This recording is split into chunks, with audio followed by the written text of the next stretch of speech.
Hello everybody, and this is June 2025, and it's time for another review of my portfolio. And this month there's been a couple of tailwinds. The portfolio went to an all-time high again, which is extremely welcome. And the dividend is also up 10% year on year. So that's also a very good welcome because that's actual cash flow. A couple of good tailwind pieces of news. Powell, I think, is gonna be gone much earlier than June next year. In fact, I think there are rumors and speculation of replacement being named quite soon. And I think if that happens, Powell is gonna be a bloody lame duck, and it's gonna be an emergence of a shadow Federal Reserve governor. And there's also the issuance of stable coins in the USDC. I think that's gonna boost the US Treasury demands and helping to alleviate a bit of pressure on the yields due to the US fiscal condition. So I'll talk about that later. But first, of course, is a portfolio review, and this is the new NAV as of June 2025, and you can see this is a new all-time high. It's quite interesting that this number hit the 2.00 finally after a very long time. In fact, it took me close to 12 years to hit the 2.06, to hit more than 2. So that's a doubling of the portfolio.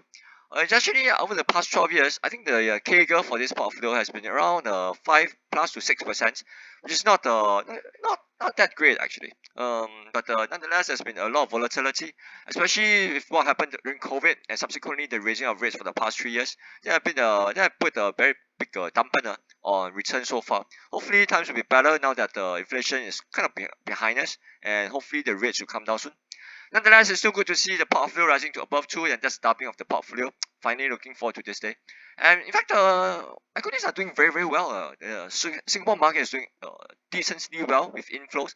I think a lot of it is also due to expectations of fund inflows due to the MES giving new regulations and tax incentives for home offices to invest locally. So that's giving a bit of a tailwind as well. As of now, actually at the point of speaking, the NAV has risen to 2.10. So that's another 2-3% jump from the last month. The dividends year to date is also up 10%, which is pretty good. You have a rising dividends and rising portfolio. So the capital returns plus dividends is very nice and welcome. So this is the top 20 positions of the portfolio. Just two things to take note. I added the CapitaLand Invest quite massively. This position was 0 as of last month, so it's now occupying a 2% stake in my position. Bought it around 2.50. I started accumulating during the sell-off during Liberation Day. I bought it at 2.4. And I bought all the way up to 2.54. So that's looking at the 2% position now. The other thing to take note, of course, is the rising proportion of capital. Capital has done very well actually. It's now around 7.7, I think. Last month it was around 6.8, I think. So around 10% rise in 1 month alone. I'll talk about some capital tailwinds as well. The rest of it, generally everything has done very well, especially the REITs, a bit of a recovery. But nonetheless, I think the REITs are still lagging behind the general markets.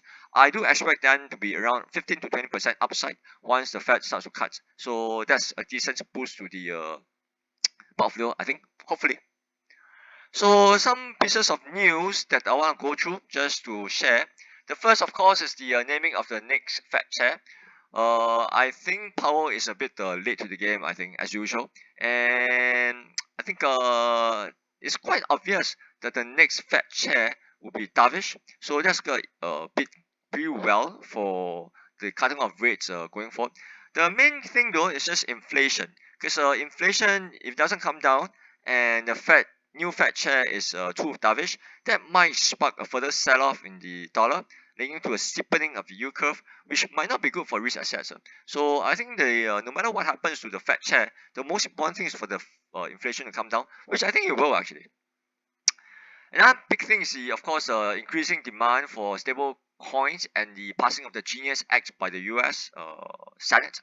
The issuance of US stable coins is going to lead to quite a big demand for US Treasuries.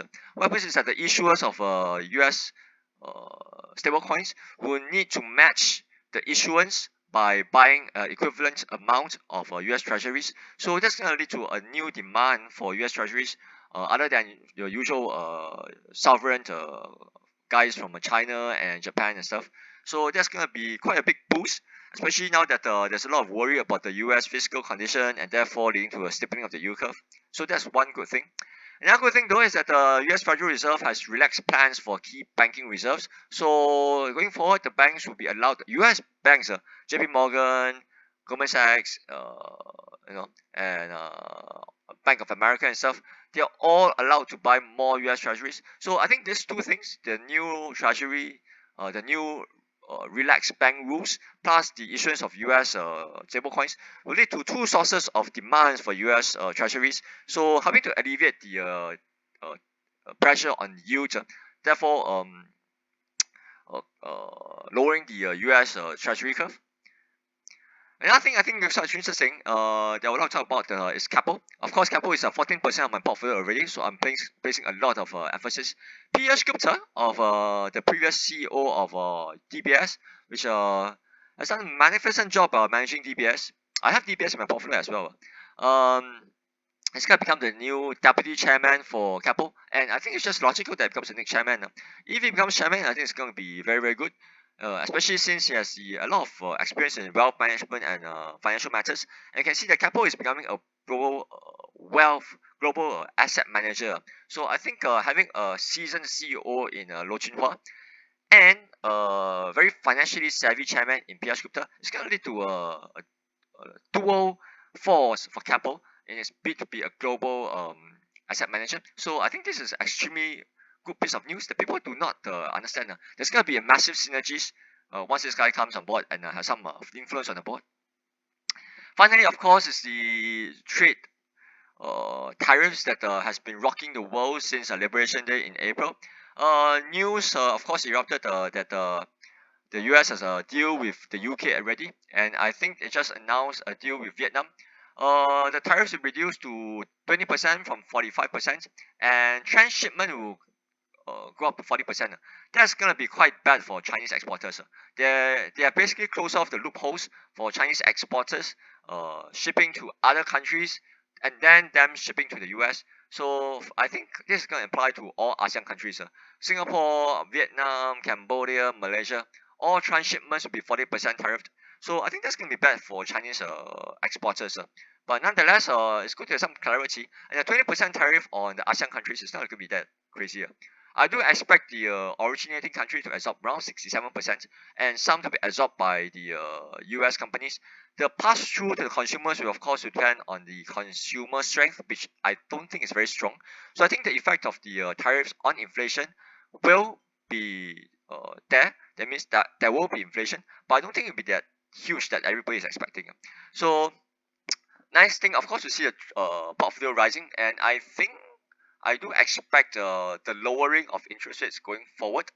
I don't think it's gonna be 2%. I think it's gonna be quite decent, and I think REITs are gonna have a 15% to 20% uplift in the next maybe 18 months, and that will be quite well for my portfolio. So have a very, very good July, everybody.